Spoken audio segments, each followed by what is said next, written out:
Dower and Maintenance, Part 2.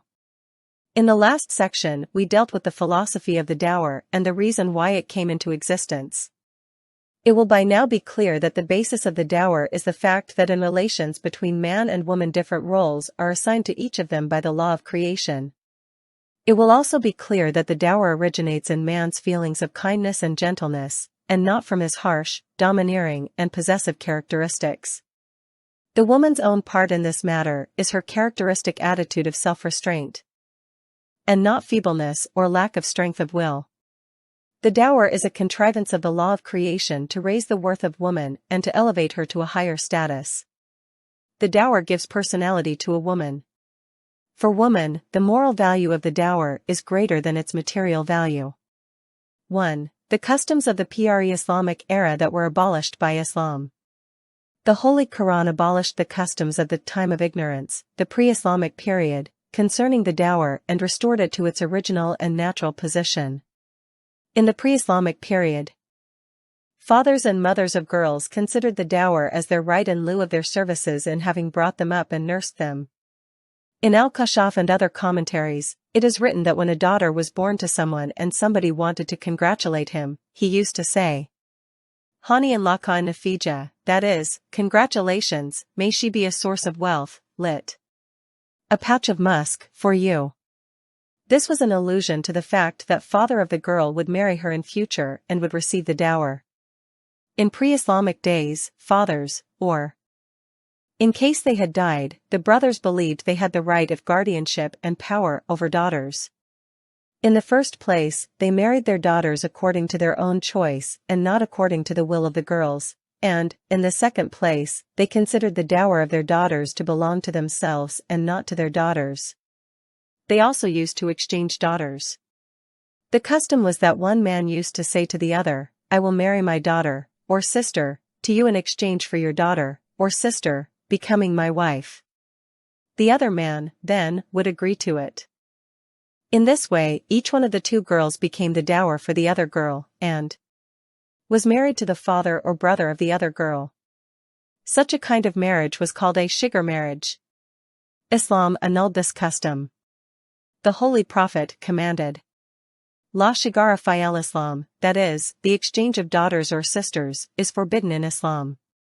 1. It is mentioned in Islamic traditions that not only does the father have no right to the dower of his daughter, but that he also cannot put down any other condition in his own interest, although the dower may have been paid to the girl on marriage. This means that the father has no right to any personal benefit from the marriage of his daughter, even though it may be with regard to something different from the dower. Islam annulled the system whereby the sons-in-law worked for the fathers of the bride, which, according to sociologists, was the custom when there was no system for the exchange of wealth.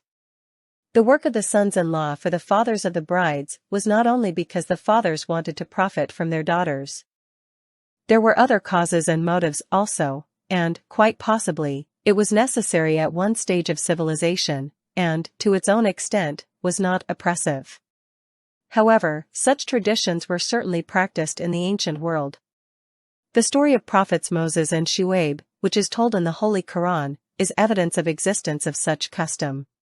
When Moses escaped from Egypt and reached the well of Madian and the daughters of Shu'aib were standing with the sheep with nobody paying attention to them, Moses felt sympathy for them and drew water for their sheep. The daughters described the occurrence of that day to their father, who sent one of them to invite Moses to his house. After getting to know one another, Shu'aib one day told Moses that he wished to give one of those two girls in marriage to him provided he worked for him for 8 years. And in case he himself wanted to work for another 2 years, that would be an act of grace. Thus, he would work for him for 10 years, Moses accepted this, and he accordingly became Shu'aib's son-in-law. That was the custom, those days. The reason for it lies in 2 things. One was the non-existence of wealth. The only helpful thing that a son-in-law could offer to his bride or to the bride's father was probably to work for them. The other thing was the custom of the father giving something to the daughter. Sociologists believe that the custom of the father giving something to the daughter was an old one. In order to be able to do this, the father took the future son-in-law in his service or received money from him. In practice, all that the father of the girl received from the son-in-law was for the daughter. Anyhow, this custom was abolished in Islam, and the father of the girl has no right to consider the dower as his property, even in the event that his aim and motive was to spend it for his daughter. It is the daughter herself who has the right to exercise her will regarding that amount. She has the authority to use it in any way she likes. It has been expressly mentioned in Islamic traditions that the kind of dower just mentioned above is not permissible in Islam. In the time of ignorance, there were also other customs which practically used to deprive women of their dower. One of those customs was inheriting the wife. In the case of the death of a man, his inheritors, like his sons or brothers, inherited his wives in exactly the same way as they inherited the property of the deceased. After the death of a man, the son or the brother of the deceased assumed that the marriage right was still valid and considered himself empowered to marry the wife to anybody he liked and take the dower for himself, or, otherwise, to take her as his own wife without a new dower on the strength of the dower that the deceased had paid for her in the past. The Holy Quran annulled the custom of the inheritance of the wife. It ordained, "O believers, it is not lawful for you to inherit women against their will." For 19, in another verse, the Quran prohibits absolutely marriage with the wife of the father, even if it is not by way of succession, and even if she wishes to marry of her own free. It is ordained, "And marry not women whom your fathers married." For 22, the Holy Quran abolished all those customs and practices which were detrimental to the woman's dower. One of them was that when a man was bored with, and had developed an aversion to his wife, he could maltreat her and subject her to torture. His motive for torturing her was she would agree to a divorce, and he would be able to take back all or part of what he had paid to her as her dower.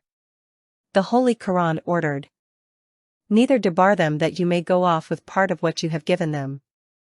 For 19, another one of those practices was that a man would marry a woman and negotiate a large amount as the dower, but as soon as he was fed up with her and wished to marry a new wife, he would accuse the poor woman of obscenity and tarnish her reputation, and then would claim that the woman did not deserve to be his wife from the very beginning and that the marriage should be dissolved, and would claim that the dower he had paid to her be returned to him.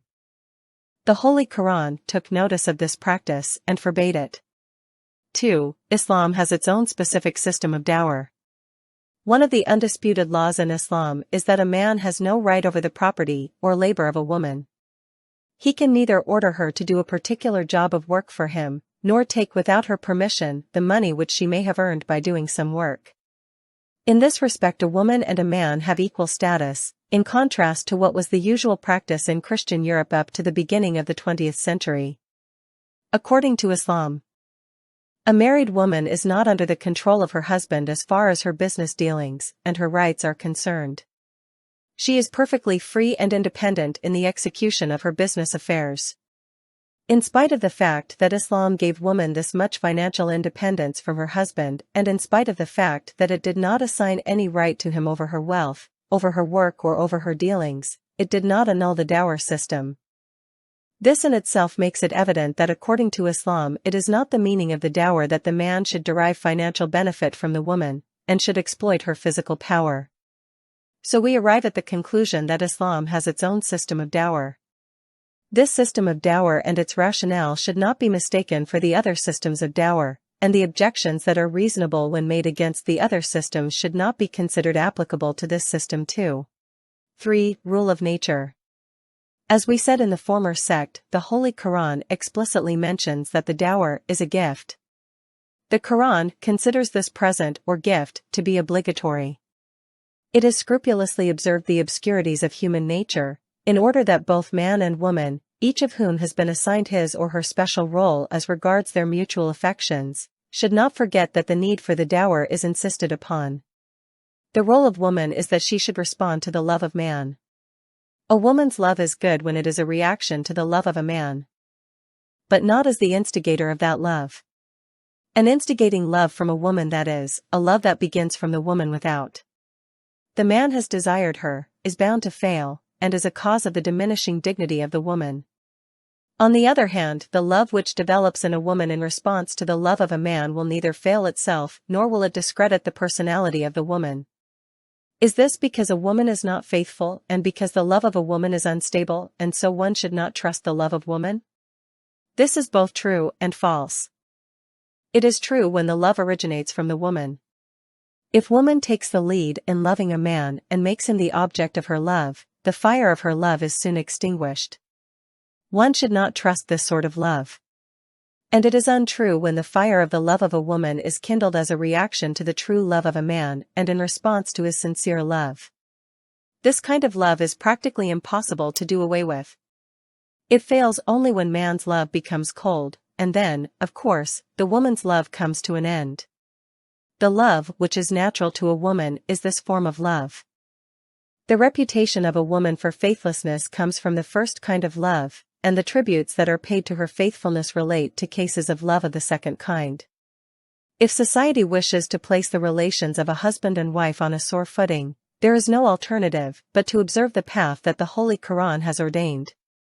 One should keep the laws of nature in view, and should especially remember the respective roles of men and women in the matter of love. The law of the dower is in harmony with nature for the reason that it is the sign and indication of the fact that love started from the man, and that the woman is responsive to his love, and so man, as a token of his respect, presents her with a gift. This is the reason that the law of the dower, which is an article of an absolute and fundamental constitution which was drawn up by the designer of the human disposition, should not be annulled under the pretext of equality of rights for men and women. As you have seen, the Quran made changes only in the customs, practices and laws of the pre-Islamic period in respect of dower, much against the will of the people of those days, while it could have annulled the dower and entirely relieved the people of that burden. So it cannot be said that the Quran does not attach any importance either way to the continuance or discontinuance of the dower. 4. Criticisms. Now that you are familiar with the Islamic view and its rationale, it is better that you also hear the comments of the critics regarding this Islamic law. Ms. Manakarian. In her book Intikad Bar Kavanani Asasai Va Madani Iran, Criticism on the Law and Constitution of Iran, in the chapter that she starts off under the title of Dower, writes: Just as a man must spend money to take possession of an orchard or a house or a mule, so he should spend money out of his pocket for the purchase of a woman, and, just as the price of a house, an orchard and a mule varies according to its being large or small, ugly or beautiful, useful or serviceable, the price of a woman also varies according to her ugliness and beauty, and to her being wealthy or otherwise. Our kind and stalwart lawgivers have drawn up 12 articles concerning the price of a woman, and their rationale is that if there were no question of money in this matter, the firm relationship or the husband and wife would become weak and would be likely to break up quickly. Had the law of dower come from foreign sources, would it then also have been the object of so much ill feeling, false accusation, and disparagement? Maybe a person who wants to buy another person will give him some money, but does that mean that the custom of offering a present or a gift should be abolished? The source of the law of the dower, which is made mandatory in the civil law, is the Quran. The Quran explicitly mentions that the dower is nothing but a gift, a present. Besides that, Islam has organized its laws in such a way that a man has no right to take economic benefit from the woman. In such conditions, how can the dower be referred to as the price of a woman? You could possibly say that Iranians, in practice, do derive financial benefit from their wives. I accept that many Iranian men do. Nevertheless, how is this related to the dower? Men do not say that, because they paid a dower, they should domineer our wives. The domineering of Iranian men over their wives is because of other reasons. Instead of reforming men, why should you destroy the law of nature and encourage evil? In all this talk and commentary, there is only one implied motive, and that is to make Iranians, and all Orientals, to forget themselves, the philosophy of their lives, and their human standards, and adapt themselves to a foreign mold, so that they may be made ready to be absorbed more easily. Ms. Manakarian says, if woman is to be economically the same as man, then why should it be necessary to believe in maintenance and dower for her? Just as these precautions and provisions are not made for men, so, in the case of women also, there should be no occasion for them. If we examine this remark analytically, It means that in eras when people did not believe in the right of ownership and economic independence of women, dower and maintenance may have been to a certain extent reasonable, but that if a woman is given economic independence, as this independence has been given in Islam, then there is no reason for dower and maintenance. These people have supposed that the purpose of dower is only so that, despite her being deprived of economic rights, money should reach her. Would not have been better for them to have referred a little to the verses of the Quran, and to have pondered for a while over how the Quran has represented dower, and thus got to the core of its rationale? They could then have been proud that the revealed book which is followed in their country contains such a high level of thought. In issue number 89 of Zanira's page 71, after stating the miserable condition of women in the pre-Islamic period, and referring to the help given by Islam in this connection, the author of the 40 Proposals writes, "Because men and women are created equal, the payment of any sum or wages by one to the other has no logic and is not a reasonable thing. Just as man is in need of woman, man is also needed by woman. They are not created indispensable for each other, and are in an equal position in this respect. So, to make it compulsory for one to pay a sum to the other has no sense. Nevertheless, since divorce is in the hands of man, woman has no security for a shared life with man, and so a right is given to the woman that, besides the trust in the person of the husband, she may demand a sort of economic assurance and guarantee from man." The same author writes on page 72 that if section 1133 of the civil law, which says that a man can divorce his wife any time he pleases, is amended, so that divorce does not depend on the sweet will and fancy of man, dower will completely lose the rationale for its existence. All that we have said up to this time clearly shows the groundlessness of these ideas. It was made clear that dower is not a sum or wages, and that it is quite reasonable too. It is also evident that man and woman in their mutual need for each other are not alike, and that creation designed that they exist in two different modes. The most fallacious of all is the reasoning if the above-mentioned author who has interpreted dower as a financial security against man's right of divorce. He is altogether wrong to have claimed that the cause of Islam's ordaining the dower is this. Such persons should be asked whether Islam gave the right of divorce to man, so that woman should be in need of financial security. Besides that, it would mean that the reason the Holy Prophet gave a dower to his wives was that he wanted to give them a financial security against himself. Similarly, it would mean that on the occasion of the marriage of Ali to Fatima, he stipulated a dower for her so that he might obtain a financial security in favor of Fatima against Ali, and thus find a source of confidence. If it were so, why did the Holy Prophet advise women to give back their dower to their husbands and mention divine rewards for this? Besides that, why did he advise that the dower of a woman should as far as possible not be too much? Was there any other object in the eyes of the Prophet other than that the presenting of gift called the dower by the man, and the giving back of the dower or something equivalent to it by the woman to the man should be a source of an increase in the affection and firmness in attachment between the husband and the wife? If Islam's aim was that the dower should serve as a financial security, why does it say in the revealed book, "And give the women their dowers as a gift spontaneous," 4:4, and not, "And give the women their dowers as a security"? Above all, the writer of the 40 Proposals thinks that the custom and practice of dower at the beginning of Islam was the same as it is now.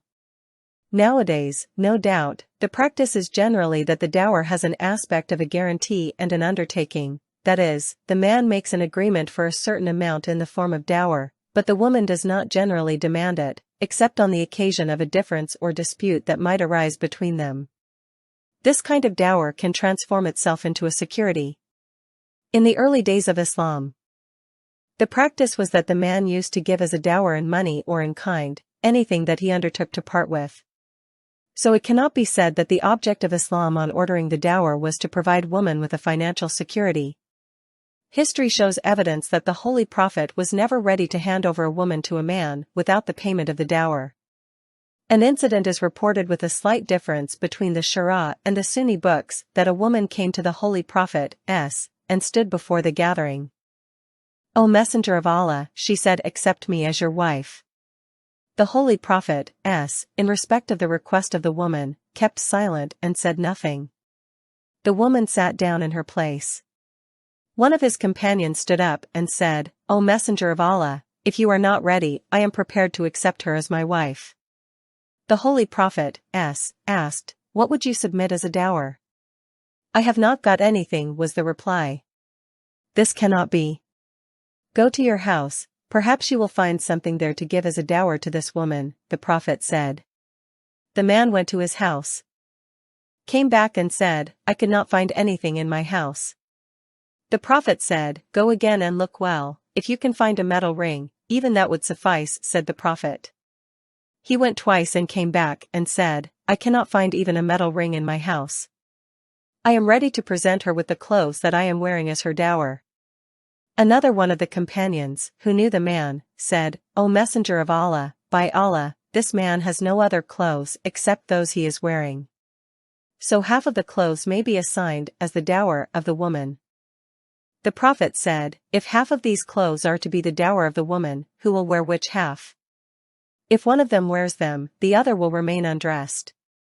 No, it cannot be like this." The man who had made the request sat down. The woman also waited in her place. The gathering took up some other topic and the discussion lasted for a long time. The man who had requested the hand of the woman started to go away, but the Holy Prophet called him. "Come over here." He came. "Speak, tell me, can you recite the Quran?" "Yes, O Messenger of Allah. I can recite some of the surahs." "Can you recite from memory?" "Yes, I can." "Very good. Now it is all right. So I marry this woman to you, and her dower will be that you teach her the Quran." The man took the hand of the woman and went away. There are many other things which could be said concerning the dower, but we will close our discussion at this point.